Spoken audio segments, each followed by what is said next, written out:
Il y a plus de 5 siècles, avant même que Christophe Colomb ne rêve de l'Amérique, une civilisation somptueuse et florissante régnait sur le Pérou.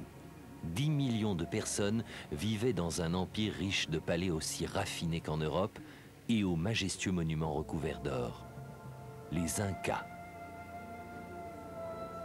Cet empire aussi immense que la Rome antique possédait un réseau routier de 24 000 km, des architectes très brillants et la criminalité y était quasiment inexistante. Dans les années 1530, les conquistadors espagnols s'emparèrent de cette civilisation remarquable et l'anéantirent. Mais haut perché dans les montagnes, une cité restait intacte, construite avec des pierres géantes au sommet de falaises de granit. Oubliée de tous pendant des siècles, c'est la plus grande énigme du Pérou. Aucun récit n'évoque cette ville bâtie entre ciel et terre. Personne ne se rappelle qui l'a construite, ni pourquoi. Cette cité perdue dans les nuages, c'est Machu Picchu. L'homme qui la découvrira s'interroge sur sa vie. Il se rend au Pérou dans l'espoir de faire une découverte qui le rendra célèbre. Au départ, le monde ignore tout de lui et de sa future découverte. Mais quand son exploit est enfin reconnu, son rêve se réalise. Il révèle au monde la cité oubliée qui, à son tour, le rendra célèbre dans le monde entier.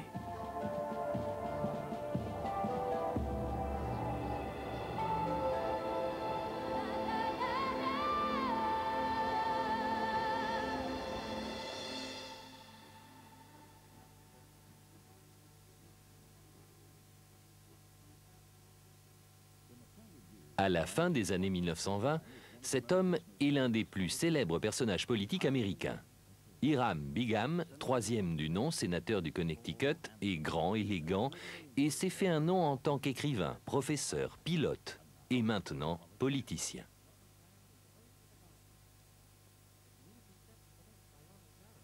Ses origines aristocratiques lui valent autant d'ennemis que d'amis. C'est un homme aux multiples facettes et à l'ambition démesurée.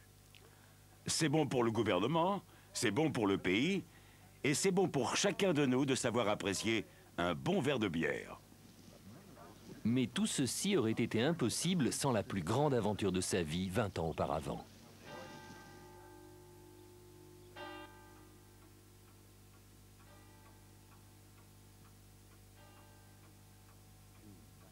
En juin 1911, Hiram Bingham se prépare à partir pour la jungle du Pérou. Son but est de découvrir le site légendaire de la cité perdue des Incas.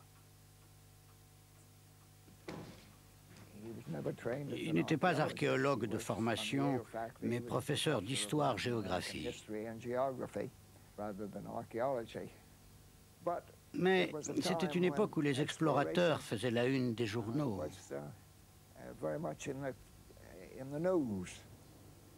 C'était une époque où les hommes cherchaient à fouler le sol des régions les plus reculées de la planète. Le 7 septembre 1909, le commandant Peary a découvert le pôle Nord. C'est un véritable exploit. Nous lui adressons toutes nos félicitations. C'était une époque où le frisson de l'aventure fascinait tout le monde, des plus démunis jusqu'au président, comme Theodore Roosevelt. Une grande découverte pouvait rendre un homme plus célèbre qu'une star de cinéma.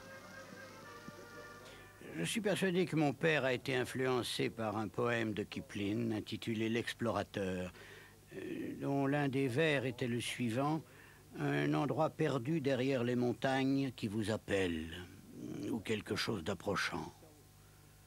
Il était donc naturel d'atteindre la gloire en devenant explorateur.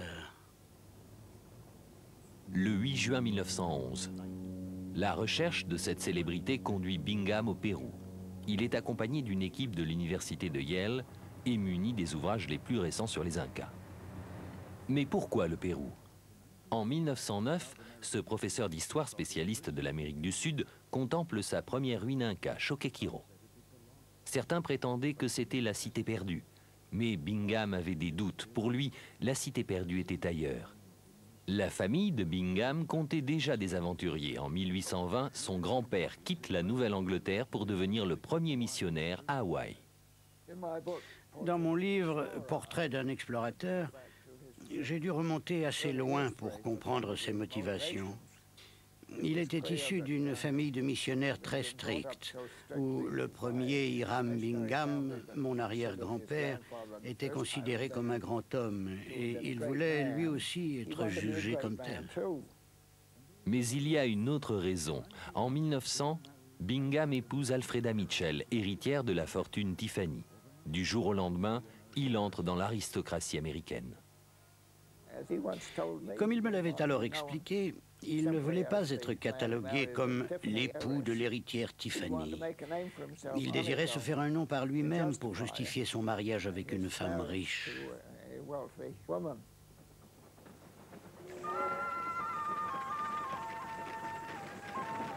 Déterminé à faire ses preuves, Bingham et son équipe s'enfoncent dans la jungle. Pendant 4 jours, ils luttent contre les vertiges de l'altitude dans les montagnes péruviennes à plus de 3000 mètres. Les paysages qu'ils traversent semblent éternels.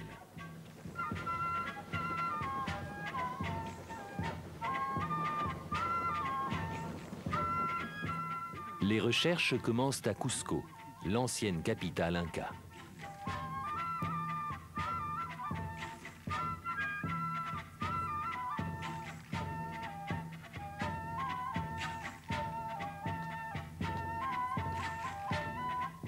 Bingham arpente les rues de l'ancienne cité, le cœur de la civilisation inca et de ses 40 000 sujets.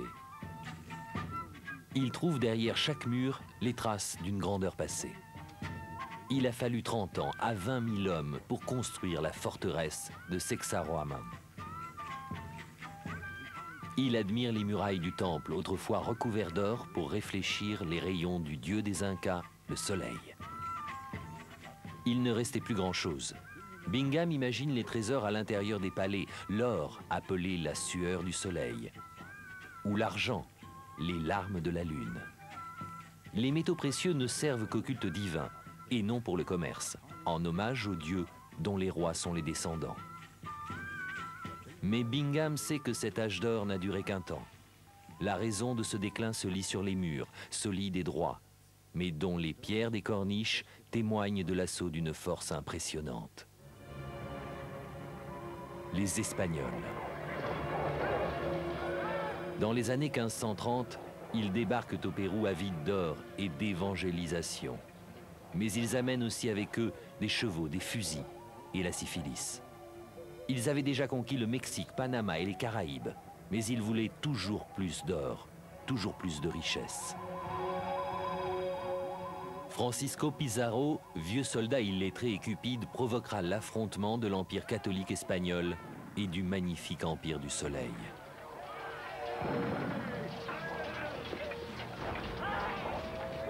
La conquête est rapide et violente.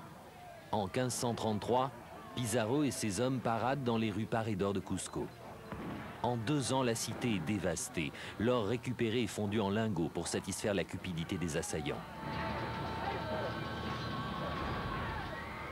3 ans plus tard, le roi des Incas contre-attaque. Des milliers d'Incas envahissent la ville. Les hommes se battent au corps à corps. Des feux sont allumés pour débusquer les conquistadors cachés. Reculant sous le nombre, les quelques soldats espagnols restants se réfugient dans une forteresse et s'y barricadent. 11 mois s'écoulent et finalement, les armées incas lèvent le siège et se replient. Les Espagnols ont résisté jusqu'à l'arrivée des renforts. Le roi inca capitule, obligé de s'exiler, il ne lui reste plus qu'à bâtir un nouveau royaume au plus profond de la jungle, dans un endroit inaccessible aux conquistadors. Mais où ? Visitant les bibliothèques, Bingham cherche dans les vieux livres les quelques récits traitant de cette retraite. Il trouve dans les témoignages de quelques religieux et autres soldats espagnols les premiers indices sur la cité perdue. Quelques descriptions architecturales, une estimation de la durée du voyage. Il recopie ces informations pour les confronter sur le terrain. Elles le guideront dans ses recherches dans la jungle.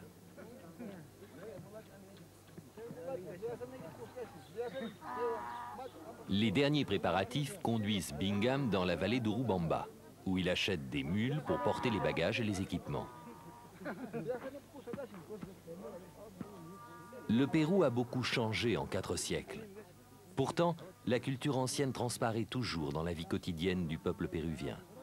Dans leur langue, le quechua, que les Incas ont imposé au peuple conquis pour unifier l'Empire. Dans leurs coutumes et leurs traditions. Dans les tissus toujours utilisés comme monnaie d'échange et dans les visages mêmes des Péruviens. Jusqu'en 1911, aucun jour ne commence, aucun voyage n'est entrepris, aucune moisson achevée sans la permission des dieux.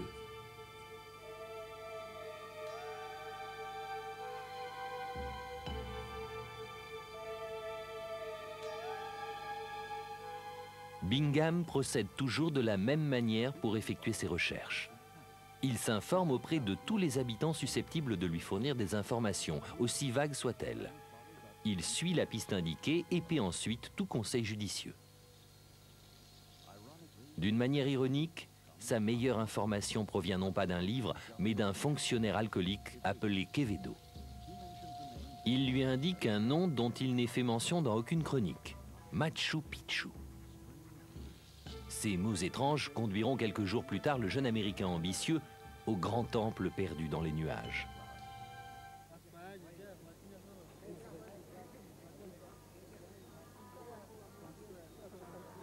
Le 19 juillet, Bingham est prêt à partir. Il quittera Cusco et se dirigera vers le nord, le long des vallées façonnées par les rivières, avec pour seul guide des cartes approximatives et les descriptions succinctes des chroniques espagnoles. Mais il ne peut réussir tout seul. Le préfet local nomme le sergent Carrasco pour l'accompagner et traduire la langue quechua. Il sera également accompagné d'Harry Foote, professeur à l'université de Yale et botaniste de l'expédition, collectionneur d'insectes et de spécimens de cette région peu connue. Bingham écrit à sa femme. Ma chérie, les derniers préparatifs sont presque achevés. Il ne me reste plus qu'à boucler ma valise, qui restera ici. Dormir un peu, puis ranger mon sac, pour ensuite partir dans la jungle. La vallée d'Urubamba est très belle, avec des terrasses dans le pur style inca. C'est l'une des plus belles vallées du Pérou. C'était un des lieux favoris des Incas. Je veux que tu admires ce spectacle. On est largement récompensé de ses efforts. Les montagnes qui nous dominent de 3000 mètres sont incroyablement majestueuses. Il a écrit dans une lettre que j'ai trouvée dans les papiers de son père qu'au moment de démarrer la première expédition, il sentait le sang de ses ancêtres couler dans ses veines. Il sentait que sa passion pour les voyages et les explorations était inscrite dans ses gènes.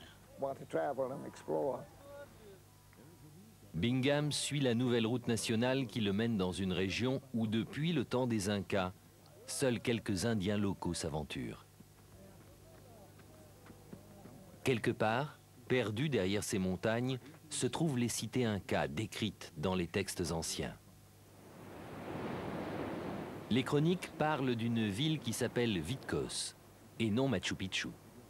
Elle est dotée d'un palais avec une vue magnifique, des encadrements de portes en marbre, un grand sanctuaire taillé à même la roche. Un autre nom est également cité, Vilcabamba. À ce stade de ses recherches, Bingham ignore qu'il n'y a pas qu'une seule cité et que son destin est de les découvrir toutes.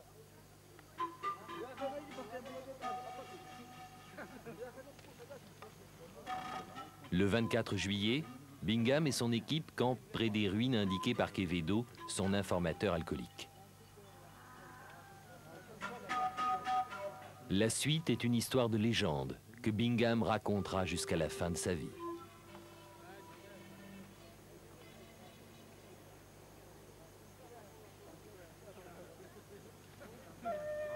Six jours après avoir quitté Cusco, nous sommes arrivés dans une petite plantation appelée Mandarpampa. Le propriétaire, Arteaga, nous a dit qu'au sommet des précipices vertigineux situés près de là, gisaient les ruines d'une cité appelée Machu Picchu.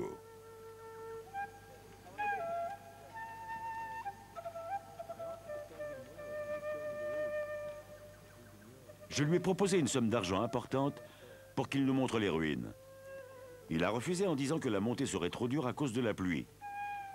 Mais il s'est aperçu que nous étions prêts à lui donner un sol, c'est-à-dire 3 ou 4 fois le salaire quotidien courant. Il a donc accepté de nous guider.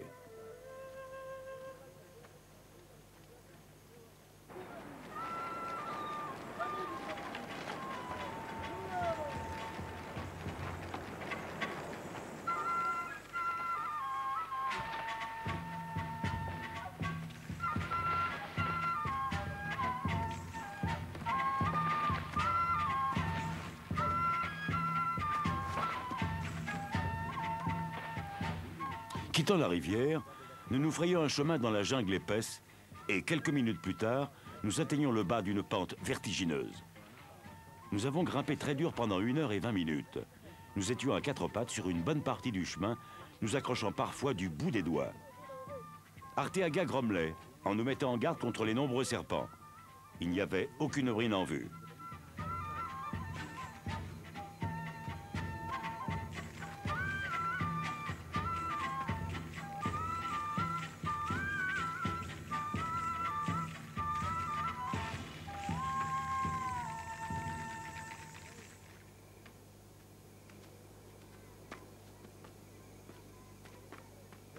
Peu après midi, complètement épuisés, nous avons atteint une petite hutte recouverte d'herbe à 700 mètres au-dessus de la rivière. Plusieurs Indiens amicaux, agréablement surpris par notre arrivée imprévue, nous ont accueillis avec des gourdes dégoulinantes d'eau délicieusement fraîche. Ils nous ont ensuite offert à manger quelques patates douces.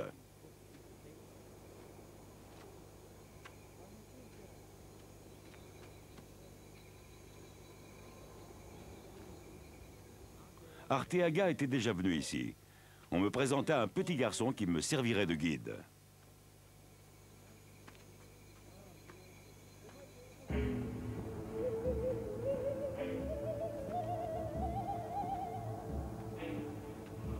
Quelques instants après avoir quitté la hutte et contourné le promontoire, nous avons aperçu un spectacle inattendu, une volée de magnifiques terrasses de pierre en escalier. Il y en avait peut-être des centaines, chacune de plusieurs mètres de long et de 3 mètres de hauteur. Nous avons patiemment suivi le jeune guide et soudain, les murs de maisons en ruine, dans le plus pur style inca, se sont dressés devant moi.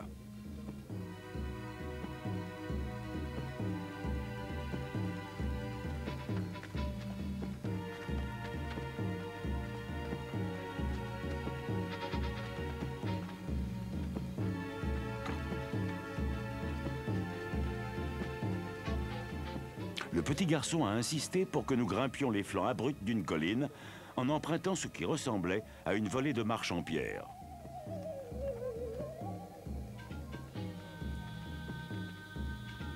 Nous avons débouché sur un grand escalier constitué de gros blocs de granit. Et devant nous est apparu 2 des plus intéressantes constructions de l'Amérique précolombienne. Heureusement, dans ce pays qui n'avait jamais été jusqu'à présent décrit avec précision par les voyageurs, j'avais un bon appareil photo et le soleil brillait.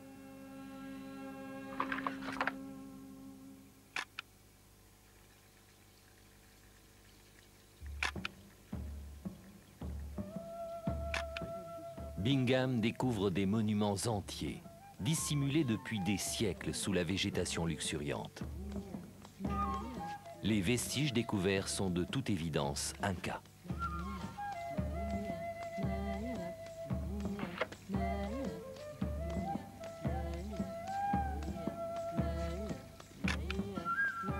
Le Intihuatana, utilisé par les prêtres pour scruter le ciel, parfaitement aligné pour observer le solstice d'été.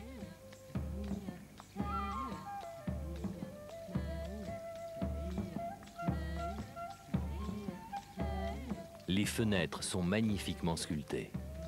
C'est une ruine somptueuse et parfaitement inconnue.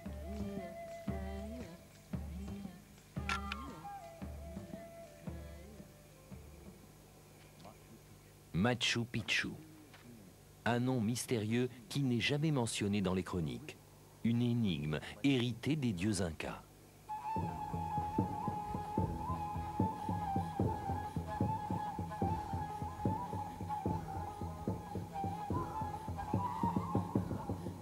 Une cité sainte, construite près de la demeure du dieu tonnerre, qui s'élève vers le soleil sacré, ancêtre des rois incas, où nature et architecture sont en parfaite harmonie. Une ville qui ne devrait pas exister. C'est étonnant qu'il n'ait passé que quelques heures sur le site. Il a noté dans son journal l'heure de son arrivée et l'heure à laquelle ces photographies avaient été prises, en indiquant ce qu'elles représentaient. Mais il n'est pas resté plus de 3 ou 4 heures avant de redescendre dans la vallée. Bingham cherche à découvrir la dernière cité de l'Empire Inca, celle décrite dans les chroniques. Mais sans un grand sanctuaire de pierre, Machu Picchu ne peut pas correspondre à la description. Le panorama qu'elle possède ne suffit pas. Il quitte donc les lieux à 17h05. Ce n'est pas ce qu'il est venu chercher. Ce n'est que plus tard qu'il a compris toute l'importance de sa découverte.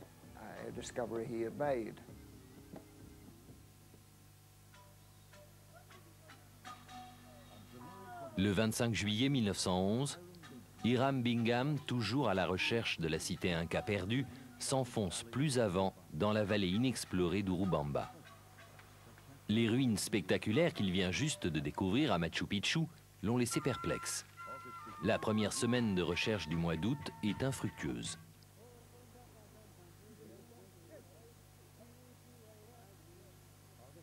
« 2 août 1911, ma chérie. Nous avons enfin atteint Santa Ana et nous restons dans la plantation de canne à sucre du seigneur Pedro Duque. » Bingham commence à penser que peut-être Machu Picchu était ce qu'il recherchait. J'ai eu hier une longue discussion avec le seigneur Duque. J'en suis arrivé à la conclusion que les belles ruines de Machu Picchu sont celles évoquées dans les chroniques sous le nom de Vitcos. Les Indiens locaux parlent à Bingham de ruines importantes situées très loin, dans une vallée appelée Vilcabamba.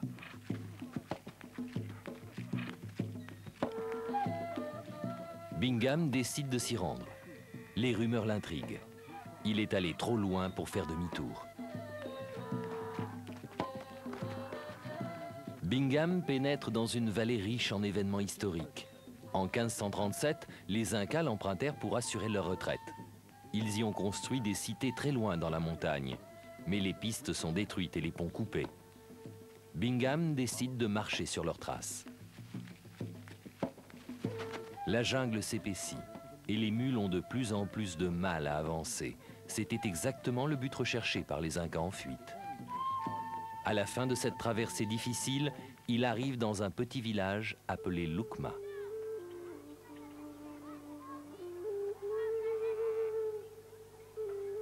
« 7 août 1911. Ma chérie, cet endroit correspond bien à sa réputation et j'ai trouvé comme prévu une multitude de vestiges. Je suis très heureux. J'ai montré à mes amis péruviens des photographies de notre famille. Ils sont toujours très impressionnés.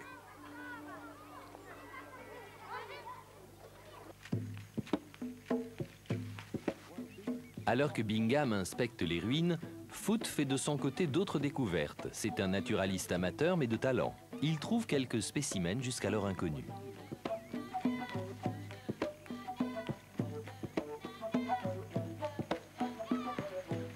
Les villageois de Lucma indiquent à Bingham que près de là se trouvent des ruines avec un grand sanctuaire de granit, comme dans les chroniques. Avec un guide indien et le gouverneur adjoint, il part en direction du site.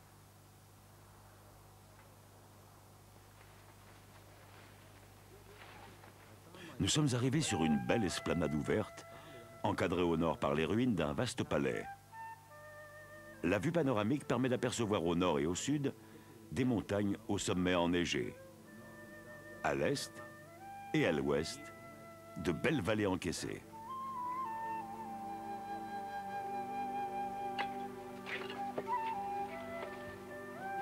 Un palais sur une montagne avec une vue panoramique. Jusqu'à présent, tout coïncide.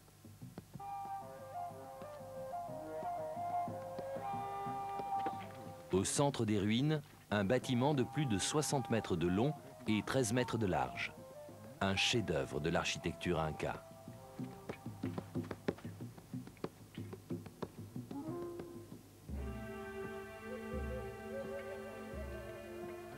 Les trésors ont disparu, mais la structure demeure. Des encadrements de portes en granit de 2 mètres à 2,50 mètres d'épaisseur. Extraits, taillés et transportés en haut de la montagne à main d'homme. Il restait suffisamment de vestiges pour imaginer la splendeur passée du palais, digne d'un roi inca ayant fui Cusco. S'agit-il du site de Vitcos? Pour s'en assurer, un seul moyen. Il faut trouver le grand sanctuaire de pierre.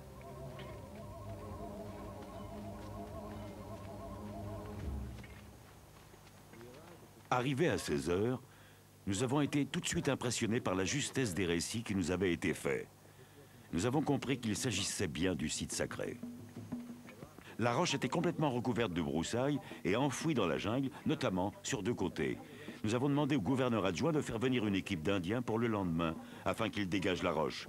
Nous pourrions ensuite prendre des photographies et faire des relevés.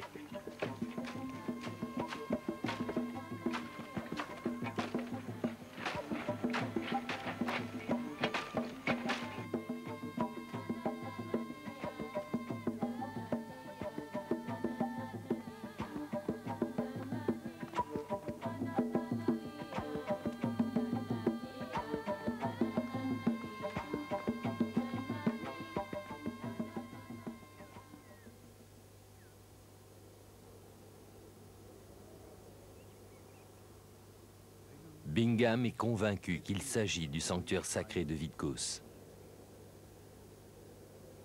Pour les Espagnols, c'est un repère de païens et de créatures démoniaques. Mais pour les Incas, c'était un sanctuaire sacré. La demeure des dieux, rayonnante de puissance. Un endroit où l'on célébrait les sacrifices, où l'on priait pour des moissons abondantes, où l'on prédisait l'avenir, où l'on implorait protection. Bingham a finalement la preuve que Vitcos est bien l'ancienne capitale. Mais est-ce la dernière cité inca? Un autre nom est mentionné dans les chroniques, Vilcabamba. Il se pourrait qu'il existe un autre palais caché.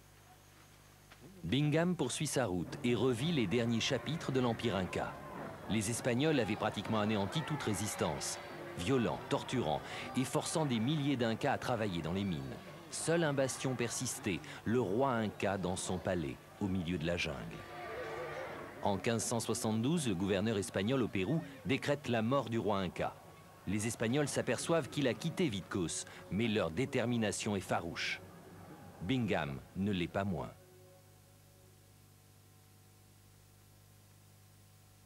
Un Indien raconte à Bingham qu'il existe bien des ruines, parfois appelées Vilcabamba l'ancienne, à quelques jours de marche d'ici, dans la montagne.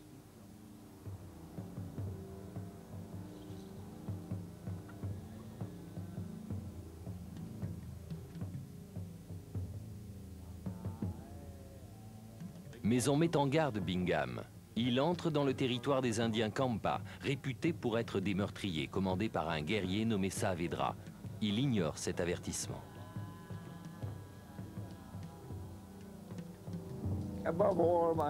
Mon père était avant tout un aventurier. Il aimait le danger. Il avait entendu parler des Indiens sauvages d'Amazonie.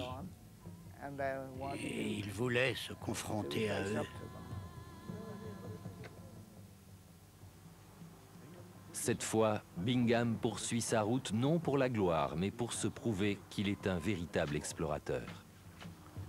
L'un de nos guides nous a dit que la cité inca était appelée la Pampa des Esprits ou la Plaine des Spectres.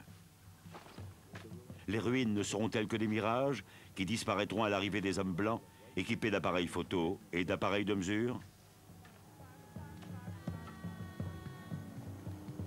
Nous sommes arrivés dans une forêt dense, où l'on ne pouvait pas voir à plus de quelques mètres devant soi.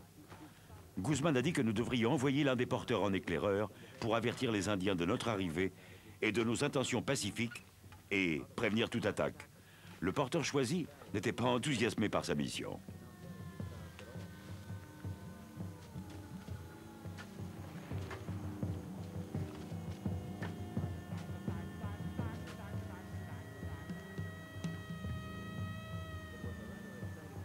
Nous avons attendu avec impatience la réponse des Indiens, essayant d'imaginer le chef Saavedra représenté dans une peinture, assis au milieu d'un luxe barbare et entouré de 50 serviteurs.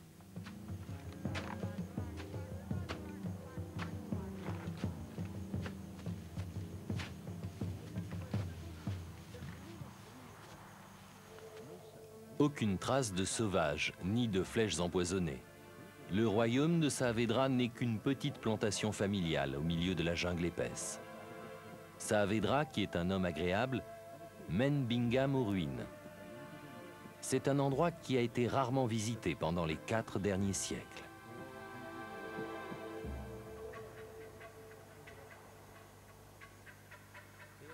Dans la forêt dense et humide, nous avons découvert 15 ou 20 petits bâtiments rectangulaires. Étant donné l'architecture caractéristique des ruines principales, nous étions convaincus que ces bâtiments avaient été construits par les Incas.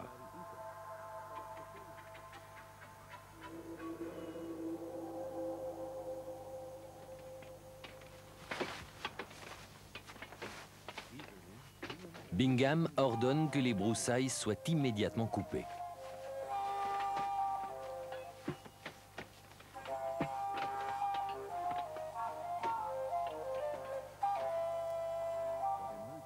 Les vestiges d'une petite ville inca émergent. Des maisons, des égouts et au moins un grand bâtiment. Mais ce que Bingham ne peut pas voir, c'est que la jungle cache des centaines de bâtiments. Cette cité possédait de grands porches en cèdre, des champs de course pour les chevaux et des murs couverts de fresques. Des milliers d'Incas y habitaient.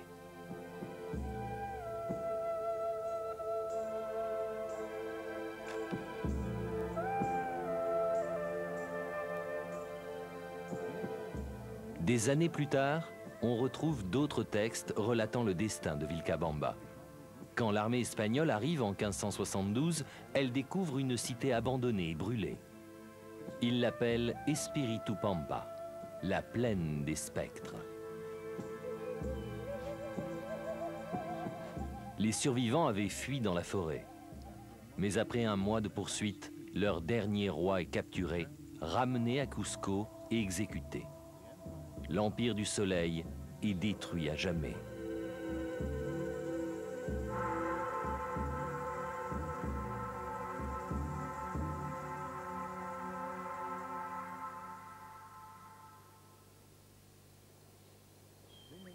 Bingham quitte la jungle.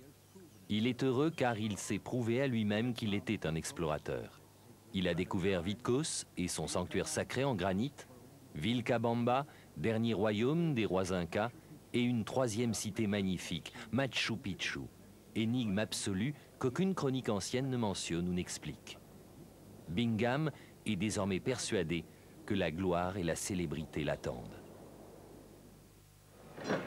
De retour en Amérique, Hiram Bingham s'aperçoit que ses découvertes sont éclipsées par Amundsen et sa conquête du pôle Sud.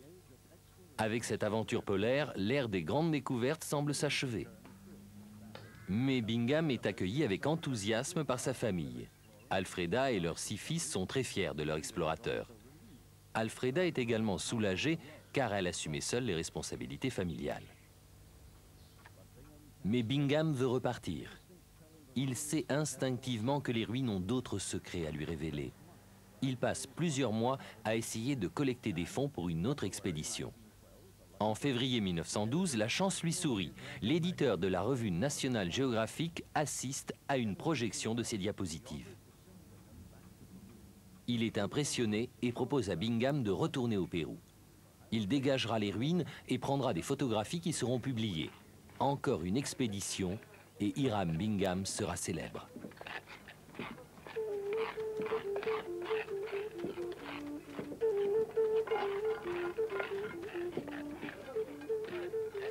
En juillet 1912, Bingham est de retour au Pérou. Il essaie de résoudre l'énigme du Machu Picchu. Qui a construit cette cité et pourquoi?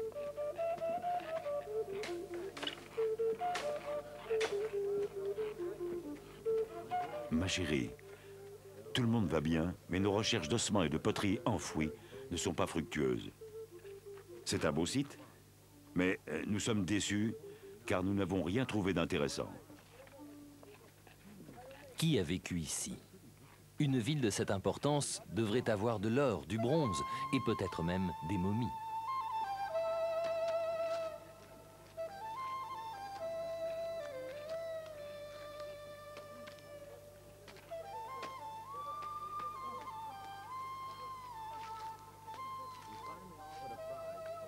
Nous avons finalement offert un sol à tout ouvrier qui nous indiquerait une cave contenant un crâne et laisserait les lieux intacts.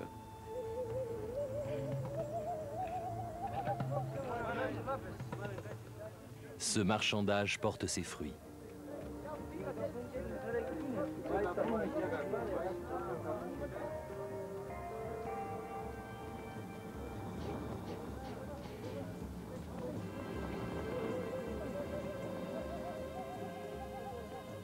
Machu Picchu commence enfin à révéler ses secrets.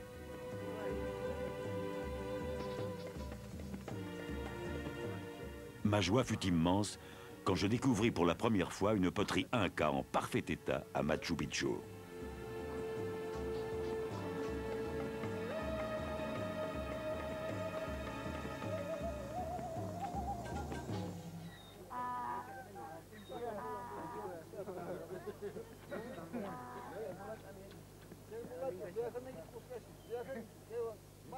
Bingham s'immerge dans l'univers inca. Il découvre des cruches d'eau et des louches, des vestiges et fétiches anciens. Un porte-bonheur, un puma, un crapaud croissant. Des amulettes et des objets laissés dans les tombes afin que les morts les utilisent dans l'autre monde. Les Incas voyaient souvent des spectres. Bingham pénètre les mystères que les Incas, peuple d'une grande spiritualité, percevaient tout autour d'eux. 3 mois de fouilles et de débroussaillage révèlent un miracle.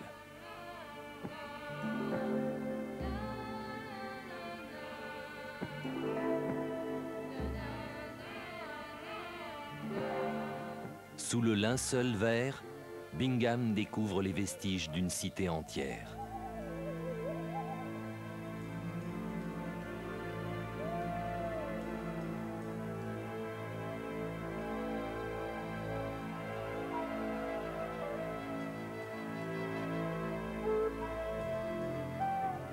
Il est fasciné par ce qu'il voit. Dans ces maisons au toit de chaume vivaient des familles entières. Des escaliers de 3000 marches serpentaient dans la ville.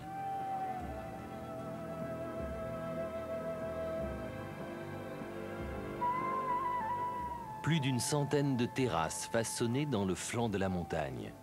Des champs de pommes de terre et de maïs.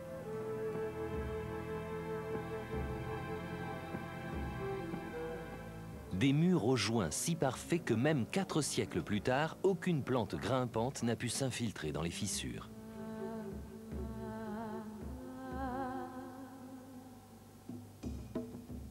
« 250 bâtiments, fontaines, thermes et même une prison.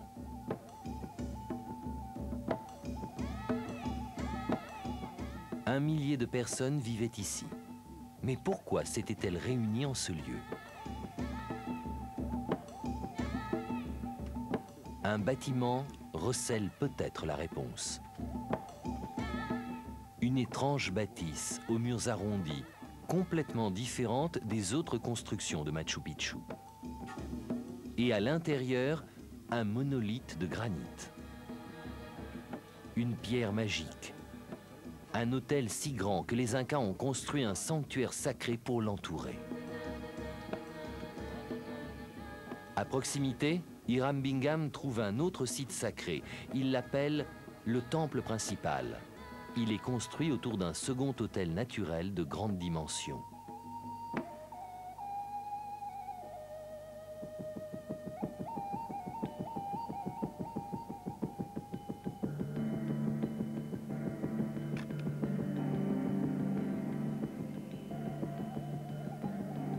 Bingham en conclut que Machu Picchu a été construit pour la célébration du culte des dieux incas.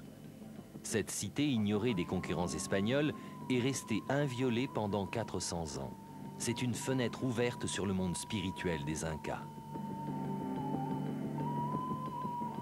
Une architecture d'une perfection sublime. La pierre est si finement travaillée que seul un roi Inca pouvait mériter un tel effort. Bingham baptise cet ensemble le groupe royal. C'est le palais des dieux. Le roi est entouré par une légion de prêtres et de serviteurs au service de sa majesté royale. Il est vêtu d'habits somptueux, certains même en peau de chauve-souris. Mais il y avait un endroit où même le roi devait faire montre d'humilité. Le Intihuatana, c'était tout à la fois un repère, un observatoire et un lieu saint. Celui-ci, par miracle, avait échappé à la rage destructrice des catholiques espagnols.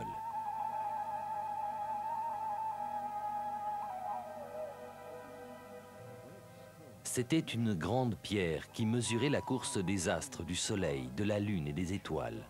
Chacun d'entre eux représentant un dieu dont dépendait la fertilité des terres et la vie des hommes. N'ayant pas de langue écrite, ces murs de pierre sont le seul héritage laissé par les Incas. Hiram Bingham a découvert la seule ville Inca laissée intacte par les conquistadors. C'est une fenêtre idéale sur le passé. Alors que nous pensions qu'aucune région du monde ne nous restait encore à ce jour inconnue, un explorateur audacieux a fait une formidable découverte. Il s'agit du professeur Hiram Bingham de Yale. Il vient juste d'annoncer qu'il a eu la chance incroyable de découvrir une cité entière qu'il appelle Machu Picchu. En 1913, un numéro entier du National Geographic est consacré aux photographies de la cité Inca. Les images étonnent et enthousiasment un public fasciné par les récits d'explorateurs. Du jour au lendemain, Machu Picchu devient une légende. Au cours des décennies suivantes, cette cité mystérieuse attire des milliers de visiteurs. Des touristes, des universitaires et des équipes de cinéma visitent les ruines, cherchant à percer leurs énigmes et à pénétrer la mémoire perdue des Incas. La cité a donné à Hiram Bingham ce qu'il souhaitait. Il est désormais célèbre et fait partie du cercle étroit des plus grands explorateurs du monde. Sa célébrité a atteint son paroxysme au cours d'un grand repas au siège social de la National Geographic Society. Il y avait été convié en même temps que Peary et Amundsen, qui avaient respectivement découvert le pôle Nord et le pôle Sud. Il était ainsi sur un pied d'égalité avec les plus grands explorateurs. Fort de sa célébrité acquise en tant qu'explorateur, Bingham se lance dans la politique. En 1925, il quitte son poste de gouverneur du Connecticut pour assurer la fonction de sénateur à Washington. Bingham adore son nouveau statut et l'attention dont il est l'objet. Il devient l'un des hommes politiques les plus célèbres du pays, n'oubliant jamais son goût de l'aventure ou le pouvoir des images pour promouvoir ses causes. Mais en 1929, à une époque où l'Amérique entière est soumise à rude épreuve, il traverse une mauvaise passe. Emporté par ses succès rapides, il commet des erreurs. Il s'allie avec un groupe de pression et se retrouve mêlé à un scandale politico-financier. Bingham s'est fait des ennemis, des collègues sénateurs jaloux de son argent, de ses manières aristocratiques, et irrités par sa manie de corriger leurs fautes de latin. Le Sénat lui fait payer ses erreurs. Bingham, officiellement censuré par ses pairs, subit une véritable humiliation. Il perd les élections suivantes en 1932 et la même année, sa femme Alfreda le quitte. L'ascension fulgurante de Bingham prend fin. Pourtant, Bingham n'oublie pas le Machu Picchu. Il ne se lasse pas de répéter l'histoire de sa plus grande découverte. En 1912, grâce au soutien de la National Geographic Society et de l'Université de Yale, nous sommes retournés et nous avons passé plusieurs mois à dégager les ruines enfouies dans la jungle depuis plus de 300 ans. Et en 1948, l'homme et la cité se retrouvent une ultime fois. Bingham est invité à inaugurer la route qui mènera les touristes au Machu Picchu. Curieusement, Bingham fait fort peu de cas des autres cités qu'il a découvertes en 1911, les 2 derniers refuges du roi Inca. C'est Machu Picchu qui monopolise tous les regards. S'il a eu une brillante carrière dans d'autres domaines, il est surtout connu pour sa découverte du Machu Picchu. Et il voulait apparaître aussi important que possible. Jusqu'à la fin de sa vie, Bingham grossit l'importance de Machu Picchu. Il déclare que c'est le berceau de l'Empire Inca et le refuge ultime du roi Inca. Bingham meurt en 1956. Il ne connaîtra jamais la réponse à l'une des plus grandes énigmes de tous les temps. Qui a construit la cité perdue? Et pourquoi? Aujourd'hui, on connaît les origines de cette cité. Ce n'était pas la citadelle du premier ou du dernier roi Inca, c'était le sanctuaire privé du plus grand des rois. Pachacuti. Dans les années 1400, il a conquis la totalité du Pérou. Il a ordonné la construction de la plus grande forteresse de l'Empire. Des armées de travailleurs ont taillé et transporté des milliers de pierres, sans l'aide de chariots, de chevaux ou même de bœufs. Tous ces efforts pour Pachacuti.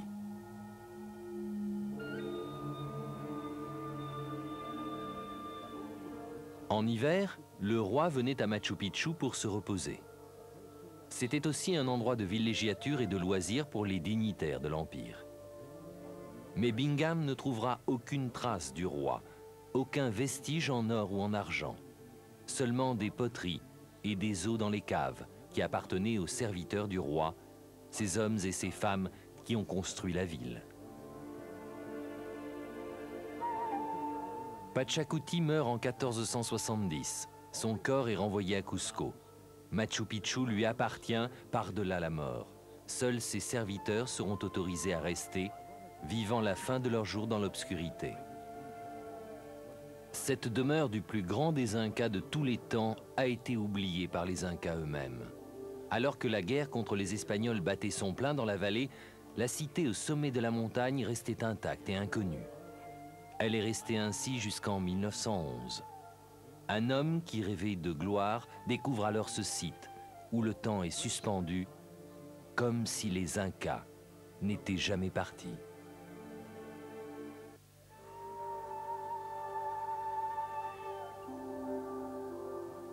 Il y a 500 ans, les montagnes étaient des dieux, le tonnerre leur voix, le soleil leur maître, et les Incas leur peuple.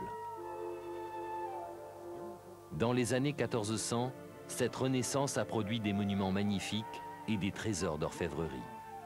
Un empire s'est épanoui.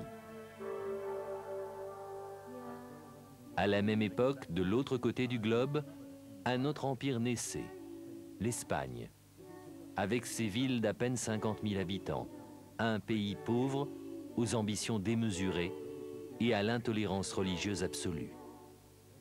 Ces clochers s'élançaient toujours plus haut dans le ciel, bien au-dessus du monde. À l'intérieur des églises, les fidèles avaient des visions de Dieu et de l'au-delà. En 1532, au Pérou, l'Empire de Dieu affronte l'Empire Inca. Les Espagnols sont horrifiés par les sacrifices, mais fascinés par l'or. Ils finissent par prendre le dessus, ne laissant que des ruines sur leur passage. Mais un temple inca a échappé à la conquête. Une cité sacrée, construite près des dieux, dont la pierre est taillée pour se fondre dans la nature. C'est la seule ruine au Pérou qui est échappée à la destruction, Machu Picchu. Le témoin silencieux d'un monde perdu et le prix payé pour l'affrontement de deux empires.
mais la foi de ton Église.